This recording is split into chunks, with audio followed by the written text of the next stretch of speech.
जब प्रतिबिंब क्या होगा, बड़ा होगा। कोई डाउट है क्या इसमें? लिख लो। आवर्धन क्षमता लाइट में हम लोग लिए हैं।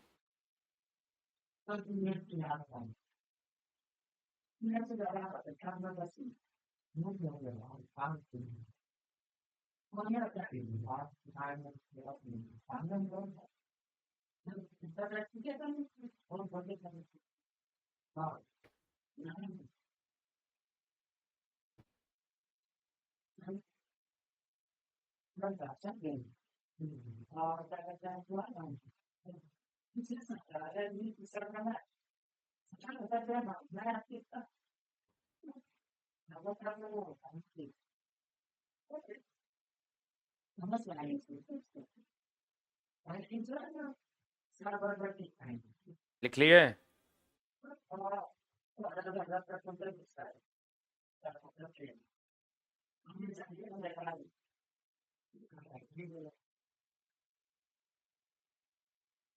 तुम्हें चाहते हैं ऐसे। अरे लिखा, एक से कम होगा तो छोटा कि बड़ा? कौन छोटा? प्रतिबिंब की वस्तु। बहुत बढ़िया बात। अब चला मामला क्या है, अब यहां से तुमको हम न्यूमेरिकल के तौर तरीके बताएंगे कि न्यूमेरिकल बनता कैसे है। अभी तक जो हम तुमको दोस्त मेरे थ्योरी पढ़ाए हैं, जो बच्चे नए हैं वो भी देख लीजिए। 1/f is equal to 1/v plus 1/u होता है। किसके लिए? ये दर्पण सूत्र है। 1/f is equal to 1/v minus 1/u होता है। कि किसके लिए? लेंस के। ये पढ़ाए हैं हम आज, यही पढ़ाए हैं। उसके बाद हमने आपको पढ़ाया क्या है, उसके बाद हमने आपको पढ़ाया कि आवर्धन का फॉर्मूला जो होता है वो minus v by you, height of the image बटा हाइट ऑफ द ऑब्जेक्ट होता है। किसके लिए? दर्पण के लिए। और m बराबर होता है v by you, height of the image बटा हाइट ऑफ द ऑब्जेक्ट। किसके लिए? किसके लिए होता है? किसके लिए होता है? लेंस। यही ना पढ़ाए हैं। उसके बाद हम आपको पढ़ाएं कि अगर m का मान पॉजिटिव है, इसका मतलब वास्तविक है कि काल्पनिक है? काल्पनिक है तो कैसा होगा? सीधा। और अगर m का मान निगेटिव है तो कैसा होगा? वास्तविक। वास्तविक होगा तो कैसा होगा? उल्टा। एक से बड़ा होगा तो प्रतिबिंब की ऊंचाई एक बड़ा, और एक से छोटा होगा प्रतिबिंब की ऊंचाई छोटा। एक के बराबर होगा प्रतिबिंब की ऊंचाई बराबर। तीसरा हमने आपको कहा अवतल दर्पण, अवतल दर्पण, अवतल दर्पण और उत्तल लेंस में सभी प्रकार का प्रतिबिंब बनेगा कि अलग अलग प्रकार का बनेगा? सभी प्रकार, मतलब बड़ा, छोटा, बराबर, सीधा, उल्टा, वास्तविक, काल्पनिक, सब बनेगा। उसके बाद हमने आपको समझाया कि उत्तल दर्पण और अवतल लेंस में हमेशा प्रतिबिंब काल्पनिक, सीधा और कैसा बनेगा? छोटा। यही समझाए हैं। काल्पनिक, सीधा और कैसा बनेगा दोस्त मेरे? छोटा बनेगा। यही बताए हैं वो। अब आप कहिएगा कि दोस्त मेरे कि हम आपको बताए हैं अवतल दर्पण, U का मान ऑलवेज निगेटिव की ऑलवेज निगेटिव की कभी कभी निगेटिव।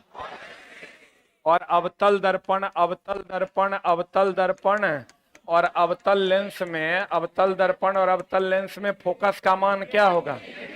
निगेटिव। उत्तल दर्पण, उत्तल दर्पण उत्तल लेंस में फोकस का मान क्या होगा? पॉजिटिव ना। हम बोले हैं दर्पण के केस में, यही पढ़ाए हैं आज तुमको हम, काल्पनिक होगा तो भी का मान क्या होगा? पॉजिटिव। पॉजिटिव की निगेटिव।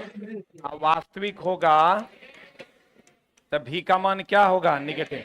और लेंस में भी एक उल्टा होता है। यही पढ़ाए ना। m बराबर माइनस v बाई यू हो जाएगा दर्पण के लिए, और v बाई यू हो जाएगा लेंस के लिए। उम्मीद करते हैं क्लियर होगा। क्लियर है? और दोस्त मेरे बार बार कहते हैं अभी हम वीडियो छोड़ देंगे 2 घंटे के लिए। जो लोग नहीं पढ़े हैं पढ़ लीजिएगा, तभी कल आइएगा पढ़ने। और नहीं पढ़िएगा तो कल नहीं आइएगा पढ़ने, क्योंकि कल तब आपको समझ में नहीं आएगा, तब परसों आइएगा पढ़ने। फिर परसों नया टॉपिक पढ़ाएंगे, क्योंकि आज जो पढ़ाए इसका क्वेश्चन कल पढ़ाएंगे। हाँ, बैठ जाइए। देखिए सर कितनी मोहब्बत करते हैं बच्चे आपसे, इसलिए सर भी देखो हमको 8 बजे ही हमरा जगा रहे हैं। हाँ बोले काहिल सर हमरा जगा रहे हैं, हम तो जग गए हैं। बोले आज शनिवार था, हो सकता है। Thank you very much.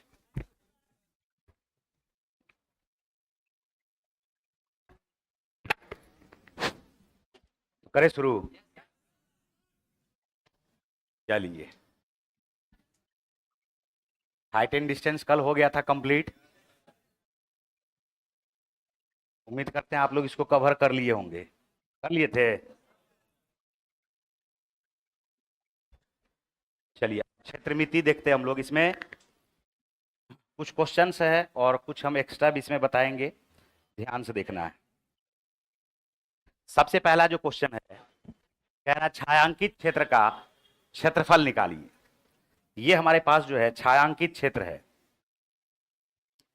इसमें डायरेक्ट बोला है छायांकित क्षेत्र, कुछ दिया हुआ है नहीं, लेकिन जब फिगर को देखोगे तो सब कुछ दिया हुआ है।